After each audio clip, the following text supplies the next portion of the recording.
let's cook. Create a new scene. Scene 3, whatever, we're not naming anything today. I want you to add a new source and it's going to be a color source. This is the part where you figure out your color scheme. I'm gonna call this clamp top. You can call it whatever you want. I'm gonna go with this blue. Bow. Then I can play around with the size, 1200, height, 150. Boom, beautiful. We're gonna control E to edit transform. We're gonna set positional alignment to center, then close this, bring it towards the middle, align it vertically, then copy and duplicate it. Right click, copy, right click, paste, duplicate. Bring it down a little bit, double click on it, and set the width to something smaller, like 800. Yeah, that works. So 800 by 150. Also, like, eyeball it, honestly, like, don't look at my specific values. All right, cool. We're gonna pick the first one. I'm gonna go to filters and I'm gonna add a shader. So that's from the shader filter plugin that gives you this specific filter. Again, shader filter plugin for OBS. Google it. Even though no matter how many times I say this, someone's gonna be like, oh, what plugins did you use? Shader filter plugin, that's the plugin that I'm using. What I'm looking for here is rounded rectangle. As you can see, I set load shader text from file. And for this one, we're gonna put rounded_rect for rounded rectangle because it's uniform. Basically, I can round all corners all at once. We're just gonna do a little bit. I guess 15 is fine. Figured I'd put my face here, just to reassure you that you're doing great. So we're gonna pick this one. We're gonna add a shader filter plugin. And this time, actually, you should probably name them. So this is going to be corner pin, load shader text from file, browse, look for corner pin. You want corner dash pin. And we're basically gonna skew this. So we want bottom left and bottom right to be pulled in. That's gonna be on the x-axis, so bottom left, pull that in. Let's say -90, so that gives us basically 10. And then bottom right x, 90, just like that. We're gonna add another shader filter plugin. It's going to be the rounded rectangle also. And since we basically deformed it, it's going to be kind of weird. We're gonna bring it here, and then we're gonna bump that up actually, which I probably should have named. I'm gonna press F2 while I have this selected to name it. So that's rounded. And I'm gonna click on the arrow right here to bring it on top.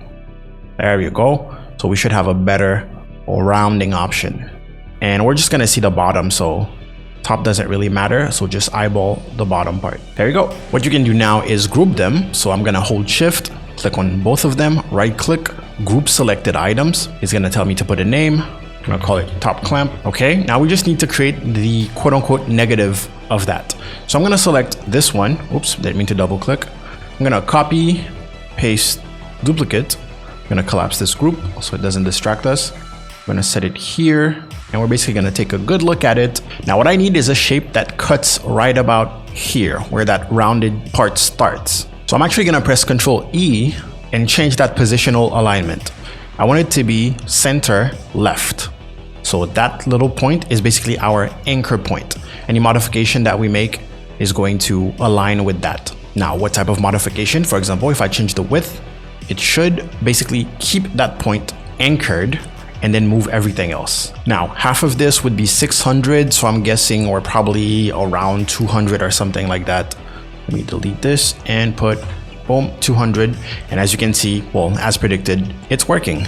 Let's go 250, 260.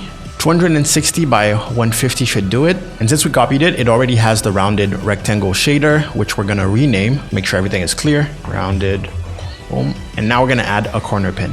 Call this one corner. Load shader text from file, browse, corner pin. And the second one, the one with the dash, not the underscore. Okay, so now I'm gonna bring this down a little bit. We just want to match that angle.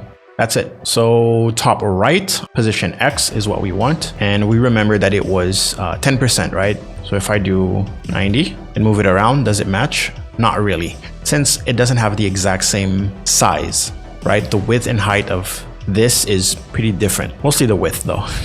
So that's why I say, don't trust my measurements, just eyeball it.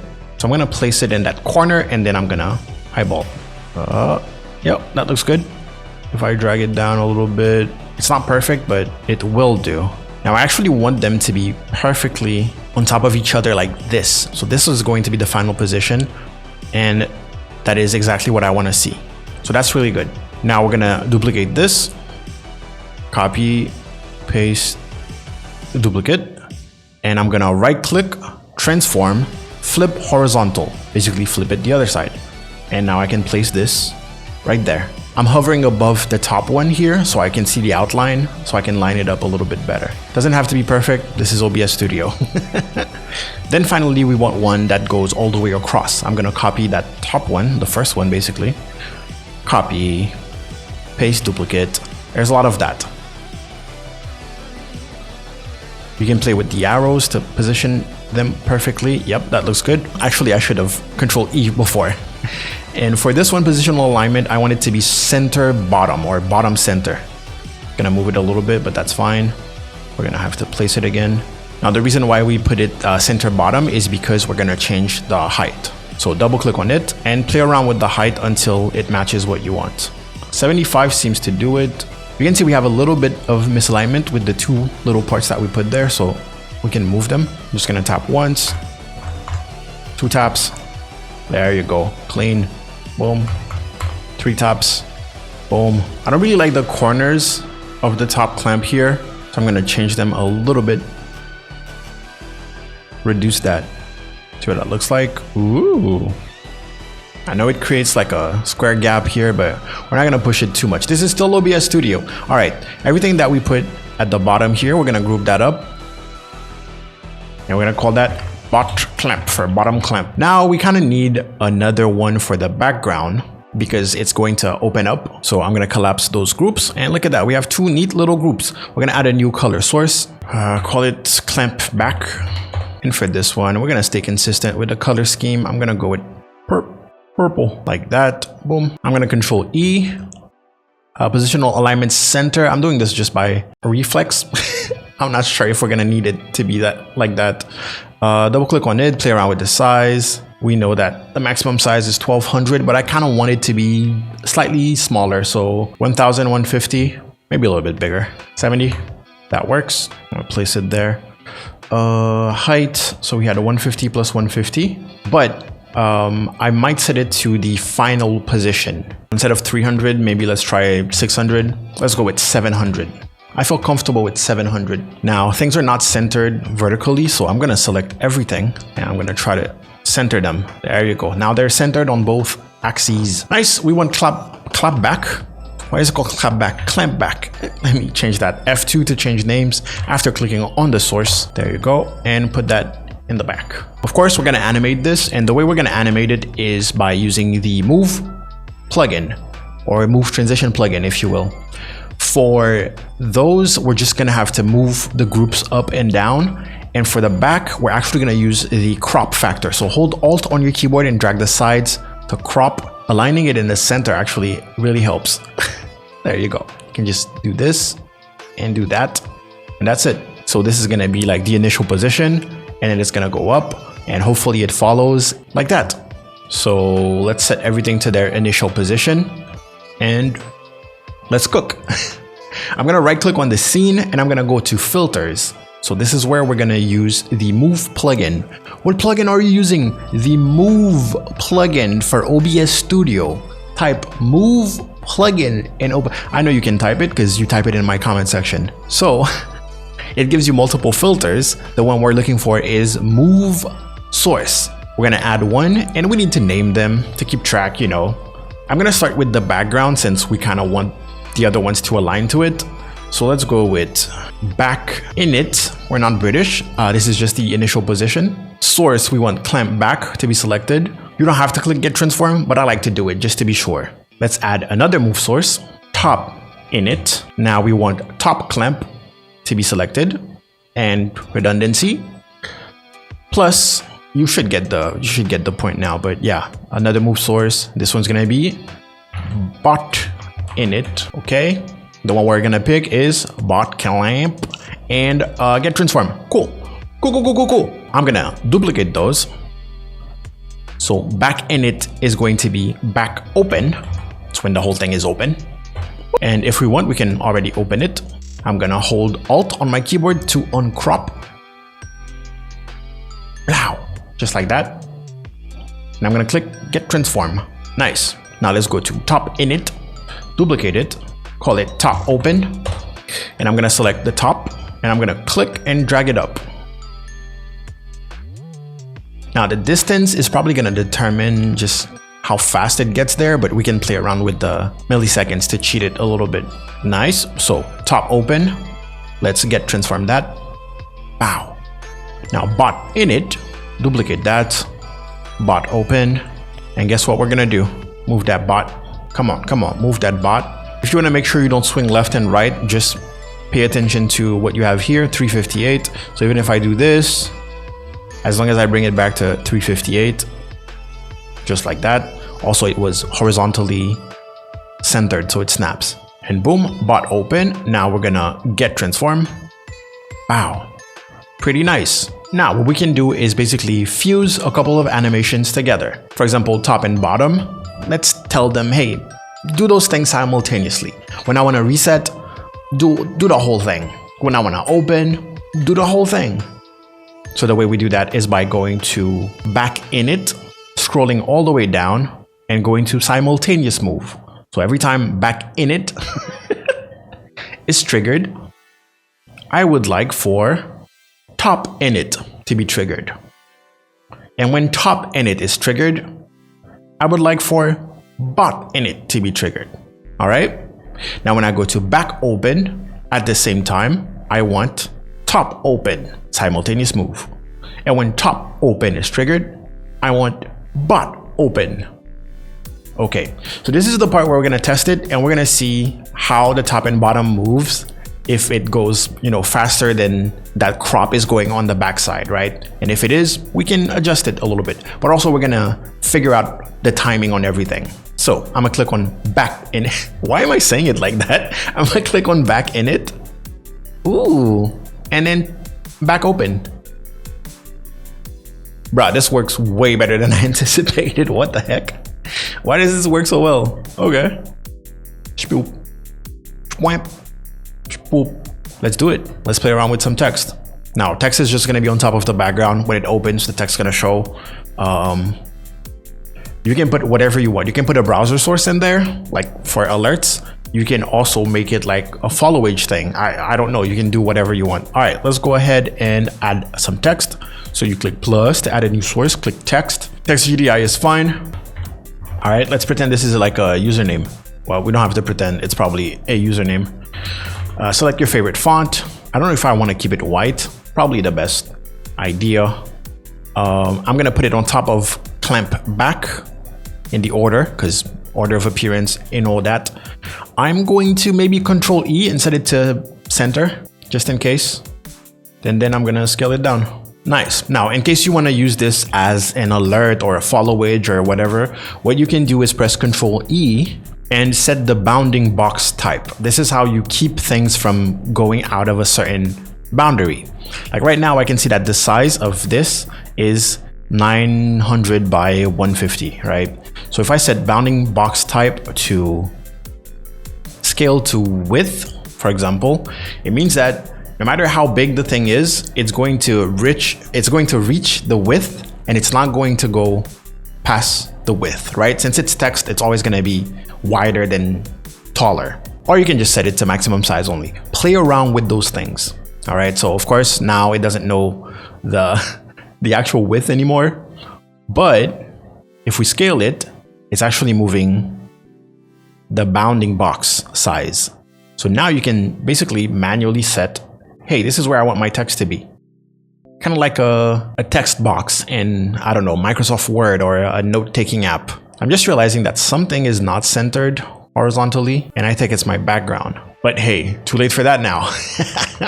Let's roll with it, baby. So, to the best of your ability, place it where you want it to be. Oh, and to prove the whole thing with the boundaries, we can go and change the text. And let's say someone has a bigger name. Look at that. Look at that. It doesn't matter. It doesn't matter the size of the name. All right. That's the cool thing. Everything is a bit flat. I do understand that. So we can add, I don't know, some drop shadows. I'm going to select top clamp. I'm going to add a filter and it's going to be another shader filter. Oop, right there. Name it shadow. Load shader text from file, browse, D, and that's drop shadow right there. And now just play around with it. Gonna blur it quite a bit. I'm gonna change the color to black. Play around with the offset until you find something that you like. And as you can see, it's not going outside of the boundaries right now, which is kind of a problem. I don't really want to play with the extra pixels, but I feel like we have to. So let's try to add like 10 extra pixels on the bottom. That's basically what you do with the shader filter plugin. If the effect is not going outside, right? Like you want to contain the effects a little bit, or if you want them to go outside of the alpha channel. Anyways, boom, you can see I can have more than what I already have. Now, will it mess with the move animation that we set? Only time will tell. For now, let's keep pushing as if we didn't do anything wrong. I'm gonna right click on that shadow here. I'm gonna click copy to copy. I'm gonna go to bot clamp, go to filters, right click and paste. Boom, I have the shadow, but I'm gonna play around with it to make it match. We're not really doing a shadow here. I mostly wanna do something like a proximity shadow. So I'm gonna play with the offset Y to bring it back up. And we're gonna do extra pixels on bottom 0 and extra pixels on top 15. Oh, it moved it. I don't like that. I don't like that. This is gonna be a problem. All right, bring that offset back a little bit. Cool. You know what else deserves a shadow? That's right, the text. The text. Right click, go to filters, right click, paste, shadow. The exact same thing that we just did. All right, here you have more alpha space, so you can play around with this a little bit more. But now to make it more realistic, quote unquote, instead of selecting black as a color, I'm actually going to pick color screen. I'm gonna select the same purple, and I'm just gonna have a darker version of it. Yeah, that'll work. Since we don't have an opacity like option for this. Hey, that's pretty good. Let's go back to our scene filters, right click on the scene, go to filters, and make sure that your animation is still working.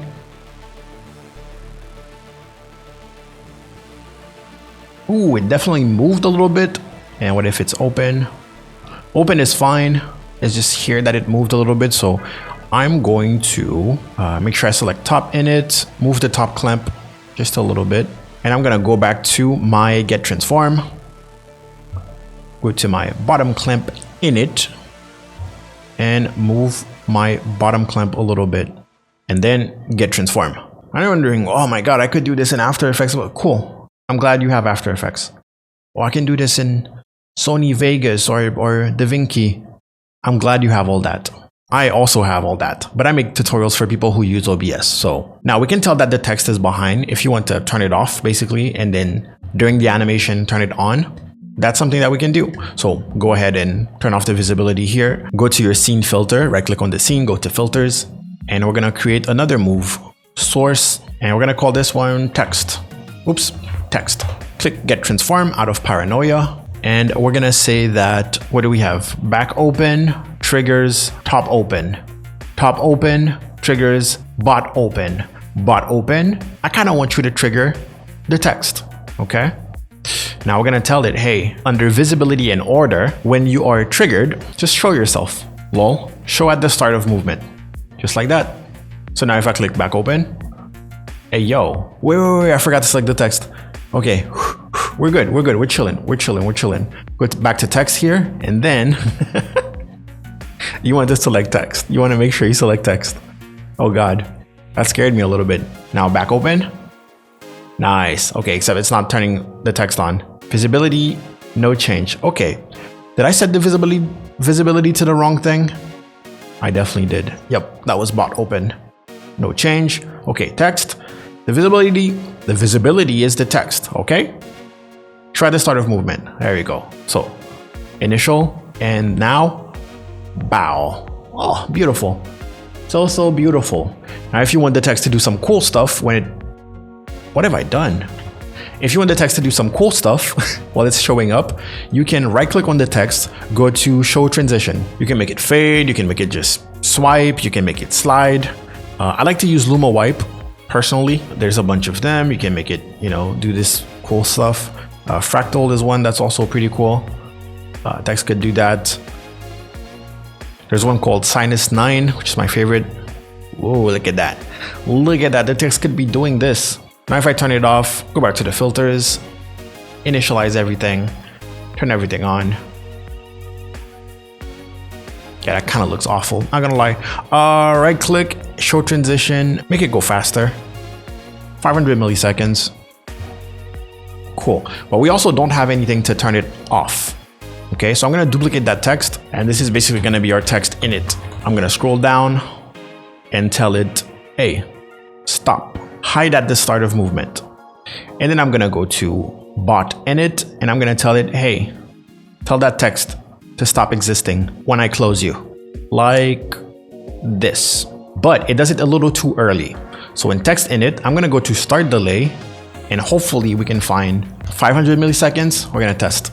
So back open, and not enough. 900 milliseconds. Is this start delay not working? All right, a whole second. It opens, and I don't think this is working. Okay, 2 seconds. Yeah, this is not working at all. Start delay doesn't work with simultaneous move, I guess. Let's just put 0. Whatever, we can fade it out. So I'm gonna go to my text here. I'm gonna right click, go to hide transition, fade. Make sure you check the timing on it. 1 millisecond, no. 500 milliseconds, yes. Close. That works. Actually, not a big fan of the open animation. I'm gonna go back to my good old fade. Show transition, just fade. Also 500 milliseconds. So you can change the colors whenever you want, which is an advantage that you have with OBS Studio. You can also set it so that depending on which alert was triggered, if you want to use this as an alert, depending on which alert, the background color could be different. For example, this could be for bits since it's purple. You can have a red one for follows, yellow one for subs, blue one for prime subs, anything you can imagine really. But now we get to place it inside of our actual scenes. How would it work practically? First of all, we need a transition for it to show up and then do its little animation and then disappear. So for example here, this is my normal just chatting scene. I can go ahead and add it as a scene. Now of course you're smarter than me, so you gave this scene a specific name, and there it is, just like that. And it could fit, for example, it could probably fit somewhere like this. Nice. And the cool thing of having the scene as a source is that you can also control the hide transition and the show transition. So right click, show transition, and I'm gonna put a Luma wipe, but I kind of want barn doors. I want it to go whoosh, like this and see my hands. Barn door vertical, let's test that. Is that what I want? Nope, horizontal is what I want. Barn door horizontal, nice. You want it to be very fast actually. So right click, show transition, you want to make sure that's 500 milliseconds or less. Let's go 200 milliseconds. I want it to be pretty fast since as soon as it appears, I want the animation to also trigger. Now, if you're using Streamerbot or any other bot to control this, you can basically say, hey, play that one filter, wait, and then play that other filter, right? But if you want less steps in your actions, you can also set it up so that OBS basically does the animation, does the waiting, and then does the end animation too. You just gotta figure out how, and that's what we're gonna do right now. But before, let's set up the hide transition to also Luma, to also 200 milliseconds, Luma wipe, barn door horizontal, right? Is that what we said? Except we're gonna invert this, click OK. Now we can turn it off, like this, like that, like this, like that, like this, like that. Cool. Now let's go back to our scene filters, right click, go to filters, and we know that back init triggers the initial positions, and the last of the chain is text init. And we know that back open triggers it to open, reveal the text, and the text is the last of the chain. So all we have to do is set a condition for back open to basically trigger automatically as soon as the scene is visible. So we're gonna try to find that. We can see start trigger. So what would trigger this one to start? Honestly, I never remember exactly which one I want, so let's try a couple ones. Source show is what we're gonna try. Okay, I'm gonna close it, go back to my full screen, make sure it's initialized, go back to my full screen again, then turn it on, and hopefully it plays the animation. Oh, it does, let's go, let's go. Too easy. Back to the filters. Last animation on here on open is the text. And we're basically gonna tell the text that once it's done, to trigger it to close automatically. And we're gonna use next move for that. So under that first text, we're gonna say, hey, next move should be back in it. Now here's the thing. We're gonna use the custom duration to make that happen. And let's say 3 seconds, so 3000 milliseconds. So I'm gonna go back in it and it should be fine. But now when I open it, it should wait 1, 2, 3, and beautiful. But there's one more thing. What if I wanted to turn itself off? I did not think of that, not gonna lie. So right now I can have it so that it appears, does its little animation, closes, but doesn't automatically turn itself off. But honestly, if you're gonna use this specifically through a certain bot, better use the bot to just do that at this point. So in Streamerbot, for example, let me turn off a bunch of things to not intimidate you. We're not gonna use voice control and all that, just actions. Under actions, we're gonna right click, create a new action. Call this one clamp animation, if you will. Under sub actions, what do we want? We want OBS, we want sources, set source visibility state. Find the source, scene 3. I'm also realizing that if you want it in multiple scenes, it might get tricky, but there's 1,000 ways to set this up. I'm improvising here, okay? Then you can right click, go to core for the delay. We know that the animation lasts like 3 seconds total. So we can do 3,500. We want to give it time, you know? And then duplicate that first one that made it visible. Double click on it and make it hidden. That's it. Now you can trigger it with whatever you want. You can trigger it with your voice, you can trigger it with alerts, you can trigger it with whatever. Let's try commands, for example. Command triggered. Which commands? Let's make one. Test. Call it test. Click OK. Now if I go to my chat and I type test. Boom. That simple. Now if I want the name of the text to change, for example, I can go to OBS, source, set GDI text. Now you want to find the specific text. It was in scene 3. It's called text GDI. And Streamerbot tells you that you can use a variable text like target user. That's exactly what we want. So I can set that to target user. Don't worry, we're going to get the information. User, case sensitive. So that's going to be the name of the person. Right now, it's not going to work because I didn't tell it, hey, grab the name. Also, you want this to be the first thing that it does before the animation, or it's going to do it like at the same time. It doesn't really matter. So if I test here, it should say my name, but it's not going to, from what I believe. Yes. Okay. So it doesn't say my name here because it doesn't know what the target user is because we didn't tell it to get that information.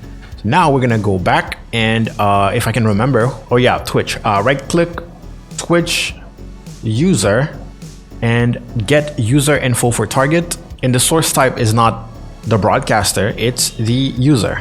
Click OK. Also bring that all the way up and you can see Twitch add target info from who redeemed.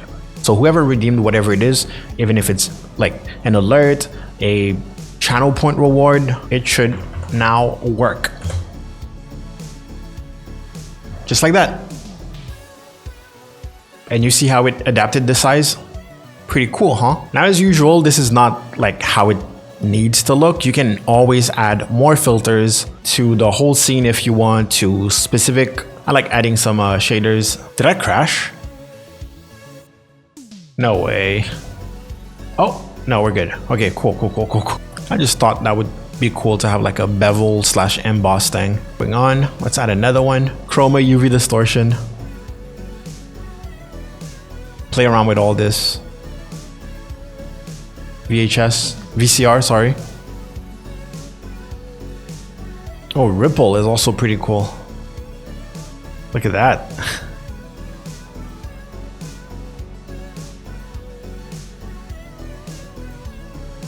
Ooh, look at that. If you want it to be like present at all times, but not take too much space on your screen, you can probably like set this up. This one is called Spotlight. You would have to turn that off though when it's opening so that it doesn't accidentally hide it. Or you can stylize it like the Game Boy camera, for example. I like it. Anyways, this is how far I want to push this. Hopefully that gave you the idea so that you can create something pretty cool with it. If you ever wonder how can you dynamically change the colors, just remember that the Move plugin, OBS Move plugin, type those exact words on Google, also come with something called the Move Value. If I go to the filters here, I go to filter, I will see Move Value. Clamp back, for example, right click, filter, boom, Move Value. Now, what type of filter do you want to move? There's no filter. So here in setting, what you can do is click color. You can change the color and look at that. You have your actual value. So you can have specific filters for specific colors. Let me demonstrate. Boom, click OK. I'm gonna duplicate this. Nice. Let's change the color. Boom, duplicate. Boom, boom, boom, boom. Brow. So now through Streamerbot, or depending on the alert, you can be like, hey, be this color, or be that color, or be that color. And you see that little fade in, fade out? That's the custom duration. If you want it to take its time, you can do it. If you don't want it to take its time and go just cut, you can also do that. And it functions the same way as the move source. So you can put simultaneous move, you can put next move, and that's not the only value that you can change. The color is just one thing. If you had other filters, for example, those shader filters, right? You can have an effect and control that dynamically. Anyway, just wanted to let you know. But also for the people who are like, oh, why don't you do it in After Effects? It's not, well, After Effects would be better. It's a better motion design software, but creating all those things in OBS Studio means that you have access to all the data at all times, and you can let your chat control all of that stuff with channel points, with voice commands, with all of that cool stuff. Hey, I'm Get Level, and we just animated this in OBS Studio. If someone triggers a specific alert or maybe a followage, this will happen. Boom, this shows up, opens up, shows the name of the person who triggered it, and closes down, disappears. You can change the colors, the text, you can add images, effects, all in OBS Studio. And let's test it again.